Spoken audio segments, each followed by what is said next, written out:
I'm your host Uzma Jafri with another episode of South Asia Focus. Let's begin the show with Afghanistan, where the government has agreed to release the last batch of hardcore 400 Talibani prisoners. The Ghani administration, which was inflexible until last week, gave in to the potential prospects of a ceasefire getting pursued after this decision. The Taliban, however, have yet not taken a call on it. Based on Talibani history and behavior, the experts too are not very optimistic about the insurgent group agreeing to ceasefire during talks. A report.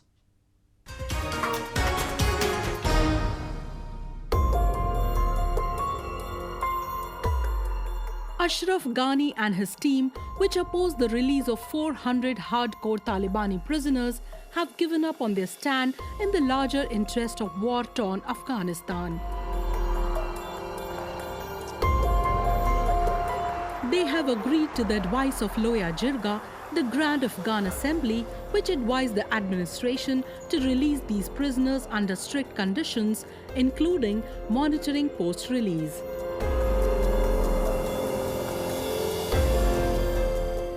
The first batch of 80 prisoners was released on Friday, with remaining 322 to be released in a phased manner.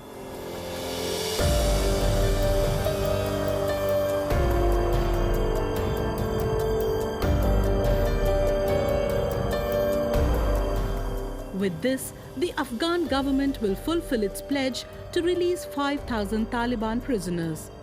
The process will immediately be followed by the talks between the warring sides of Taliban and the government of Afghanistan in the Qatari capital Doha. President Ghani believes that the real spirit of the talks can only be pursued under the complete ceasefire across the country. انتخاب از طالباست. امروز طالبا باید نشان بدن که از آتش بس سرتاسری ترس ندارن. خواهش لوی جرگه افغانستان برای آتش بس سرتاسری و برای خدمات سرتاسری در سرتاسر افغانستان قبول.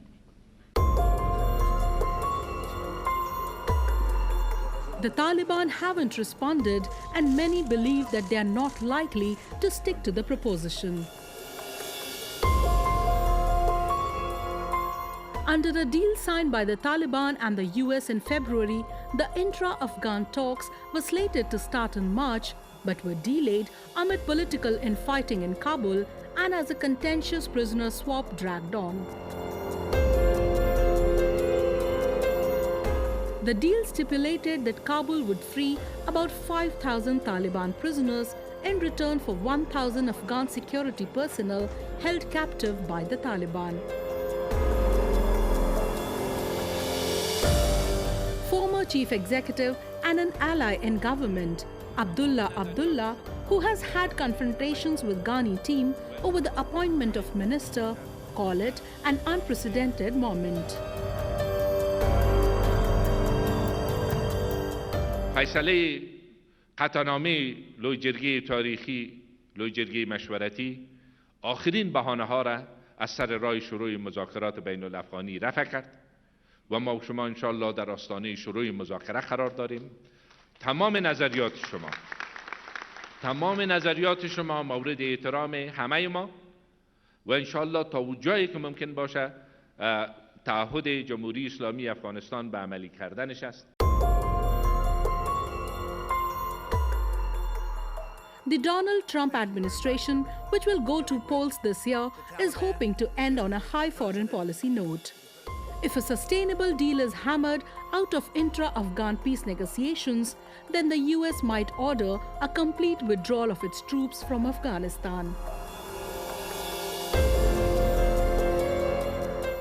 Bringing the troops back was a campaign promise of President Trump. An up-Taliban offensive has obstructed his decision more than once. According to a UN report, in 2019 alone, more than 10,000 civilians were killed or injured in the conflict, bringing total casualties in the past decade to over 100,000. upcoming phase is going to be the most crucial time in Afghanistan's 2.5 decades of history. The decisions will change power dynamics but don't guarantee peace.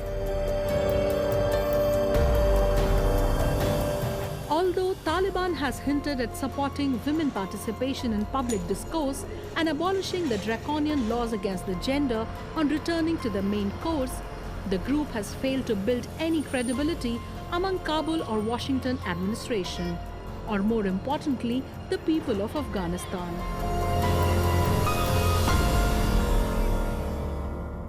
We are now joined by Dipankar Sen Gupta, Senior Professor and a Foreign Policy Expert in India. Sir, how do you analyze the current developments in war-torn Afghanistan? Do you believe at personal level that these 400 prisoners should have been left? These prisoners should not have been released. See, what is going on is the following. From time to time, these Pakistan-aided Taliban keep on attacking Afghanistan forces, civilians in Afghanistan, specifically ethnic minorities like the Hazaras, etc. They kill mercilessly, and they know it's a low-risk strategy because if they get caught, if they are basically taken prisoners of war, then pressure will be put on the Afghanistan government, and these soldiers or these killers will be let loose again to again carry out their nefarious acts. So this is a serious problem which basically does not serve any purpose at all except to encourage the Taliban. As for the current situation in Afghanistan, I am afraid the negotiations with the Taliban have made things worse. Moving on. One-third of the Delta country, Bangladesh, has submerged deep into flood waters with over 200 people dying due to one or the other flood-related incident in past few weeks. Government says more than 1 million people are marooned and have been starving for days. The situation has worsened in the country with pandemic COVID-19 already making its way throughout the nation.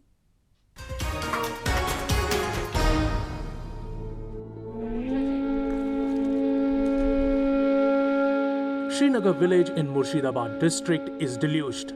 The homes are on the verge of submerging entirely with nearby Padma river overflowing its banks. Residents were forced to travel by boats and had to move their cattle to higher grounds to avoid the flooding. Dozens of those who couldn't procure any resources succumbed to the nature's fury. Country's agriculture ministry has said that the longest running flood in over 2 decades in Bangladesh have submerged nearly 80,000 hectares of paddy fields.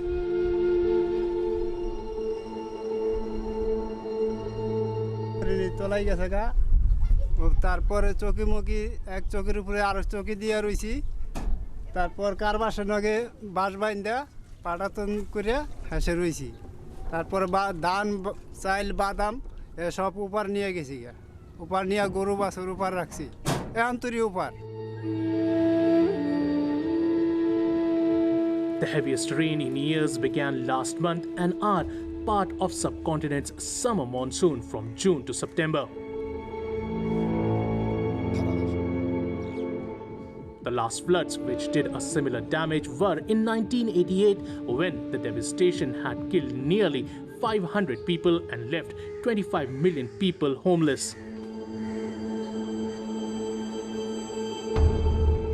This year's flood, however, are deadly in a manner that they have erupted amidst the widely spread pandemic. It has complicated the efforts of fighting the novel coronavirus. Bangladesh has reported 269,115 COVID-19 infections with 3,557 deaths as of Friday. While the level of water has receded in some locations, the trail of destruction it has left is unprecedented, and people worry that this might take weeks to settle.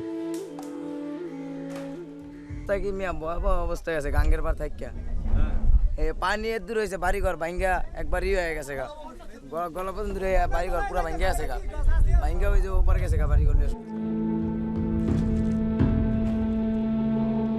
The European Union said it has provided 1.65 million euros of humanitarian aid to support the flood victims of Bangladesh, India and Nepal. The EU made it clear that out of the total funding, €1 million will be spent to address the urgent humanitarian needs in Bangladesh. The United Nations Office of Coordination of Humanitarian Affairs estimates that half of Bangladesh will be affected by worsening floods in coming days. Recently released pictures by NASA Earth Observatory have not given any hope to people and authorities, with tens of thousands fearing for their lives and thousands of others standing in the verge of giving up.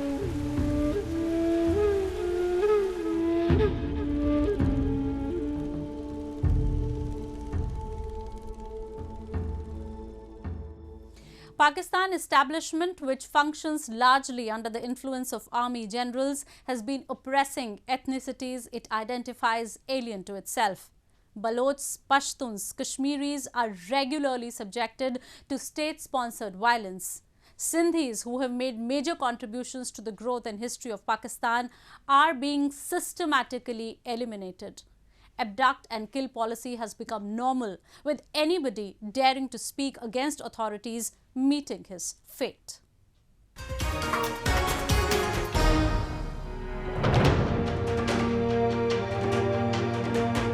Lala Aslam Pathan, a senior vice chairman of the nationalist Sindh Muttahida Mahaj Party, was the latest Sindhi target of Pakistan's security agencies. He was fortunate as he was not present when the gunmen raided his house and neighborhood. But not every target is missed. Pakistan's security agencies have eliminated hundreds of Sindhi activists and politicians in the last few years. Their violent operations intensified recently after Sindhi leaders called for a boycott of Pakistan's Independence Day on 14th August and asked rather observe it as a black day. The call, however, was not unreasonable. Despite being one of the 4 provinces of the country, Sindh has never been accorded the treatment at par with other Pakistani citizens, especially the elite Punjabis.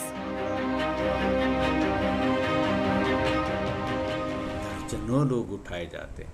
मैं दर्जन इसलिए कह रहा हूँ कि ये 5 सूबों के या 4 सूबों के, आज़ाद कश्मीर कर लें या गिलगित बल्तिस्तान कर लें, इन तमाम इलाक़ों में रोज़ाना कोई ना कोई उठाए जा रहा है। कम से कम भी एक आदमी तो उठाया जाए, एक फ़र्द तो उठाया जा रहा है। अब तो औरतें भी उठाई जाती हैं और एक भाई जाता है तो दूसरे भाई को भी उठा लेते हैं, और कोई एक दफ़ा गया तो दूसरी दफ़ा भी उठा लेते हैं उसे, क्योंकि ये उनका शौक लगा हुआ है।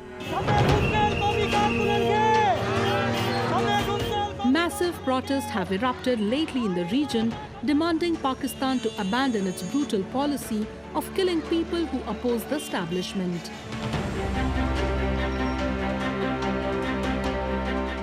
The Human Rights Watch report in 2019 had categorically mentioned that Pakistani forces were carrying out human rights violations with impunity. Pakistan has made it a policy that anyone who succeeds in mobilizing even a handful of mass must be stopped through one exercise or other. They don't hesitate to even kill these people.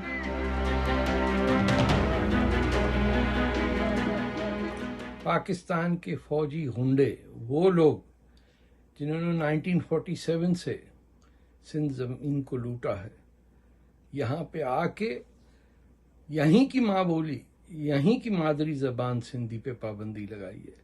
वही फौजी जो लूटने आए थे आज भी लूट रहे हैं। फ़र्क सिर्फ ये है कि इस दफ़ा वो एक जाम साकी को पकड़ के जेल में नहीं बंद करते हैं, वो एक हैदर बख्श जतोई को नहीं अरेस्ट करके कई साल जेल में रखते हैं। कोई जीएम सैयद नहीं है दबाने के लिए। अब हर वो नौजवान जो सिंध ज़मीन को चूमता है और राजा दाहिर की कसम खा के कहता है कि ये मोहम्मद बिन कासिम से वापस लेगी ज़मीन, उसको वही फौज आज उठा के फेंक रही है। Integrated data from various human rights organizations confirm that more than 16,000 persons remain missing and unaccounted for in Pakistan. In cases when agencies find it hard to eliminate them entirely, they are imprisoned incommunicado without legal protection, making them much more vulnerable to torture and other abuses. Pakistan has blatantly disregarded the UN Convention Against Torture.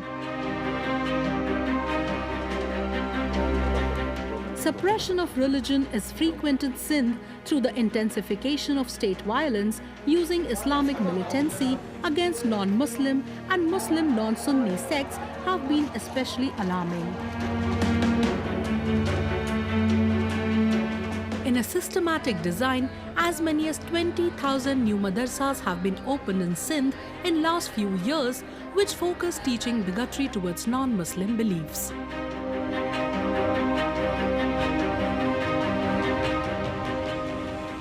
Moving on, Democrats and Republicans are geared up for a rigorous run-up to the most coveted presidential elections on the planet. As the date inches closer, the candidates have shown their cards. While a number of issues and factors matter in election, the significance of Indian-American community cannot be ignored. Presidential candidate Joe Biden's decision of picking an Indian origin Kamala Harris as his running mate for vice president has confirmed to value Indian origin people and India holds in American discourse. We bring you a small report.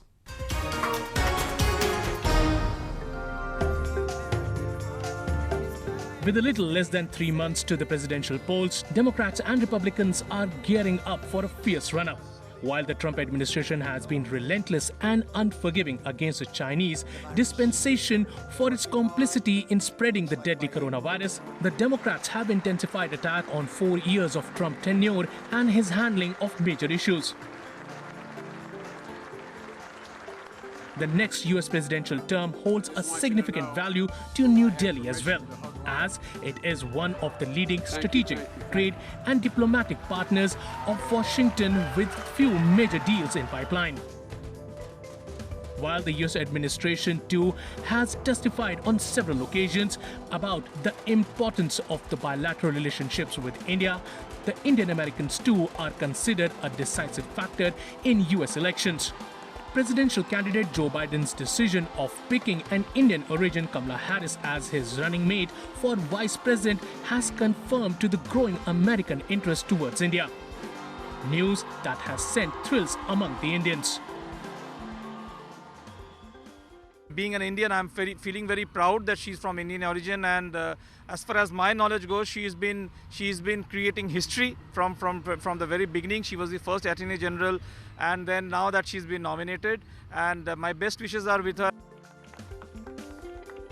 Harris's connection to India has been confirmed by her on many occasions in the past, with she recalling her times with her relatives in Chennai in several interviews.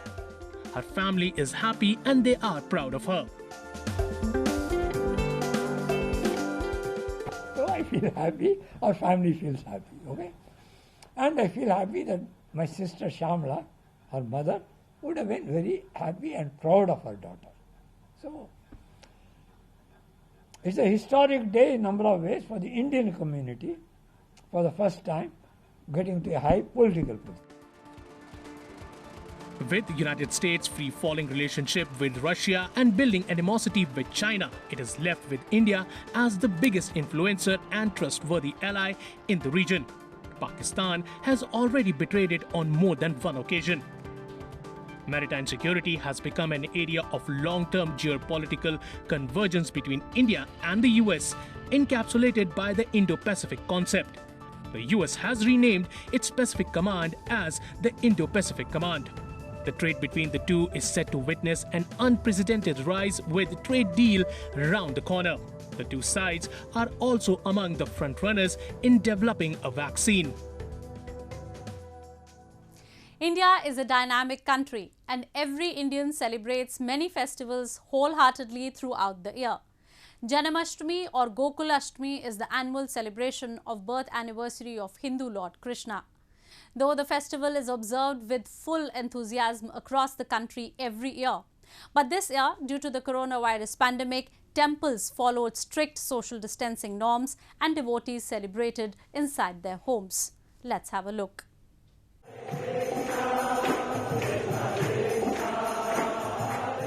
The chants Hare Krishna, resounded across various parts of India as the country celebrated the most auspicious Janmashtami festival,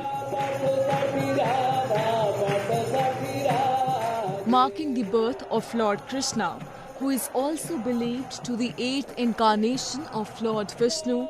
The festival falls on the 8th day of Hindu month of Bhadra, which is usually in August or September.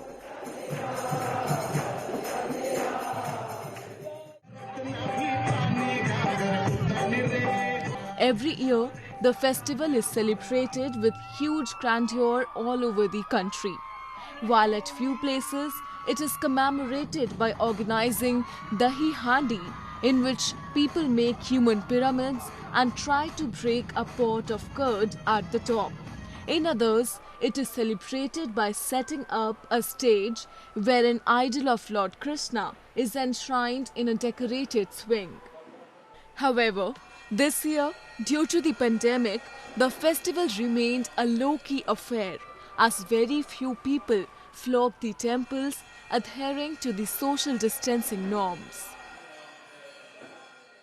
Corona महामारी के संक्रमण काल में विशेष जो परिस्थितियां social distancing है, mask है, उनका ध्यान रखें, स्वयं अपने को सुरक्षित रखें, अपने परिवार को सुरक्षित रखें और जल्द से जल्द इस महामारी से भारत की भूमि को छुटकारा मिले, यही राधा रमण देव के चरणों में हम प्रार्थना करते हैं.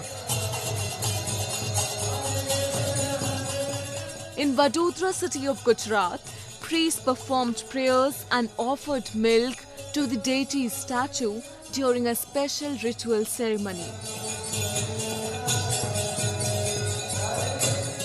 Considering the pandemic, priests chanted mantras, wearing masks and following social distancing norms.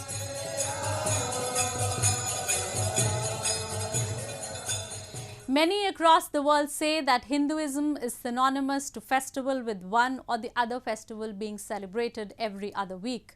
With this, we come to the end of this week's episode. See you next week. Goodbye and take care.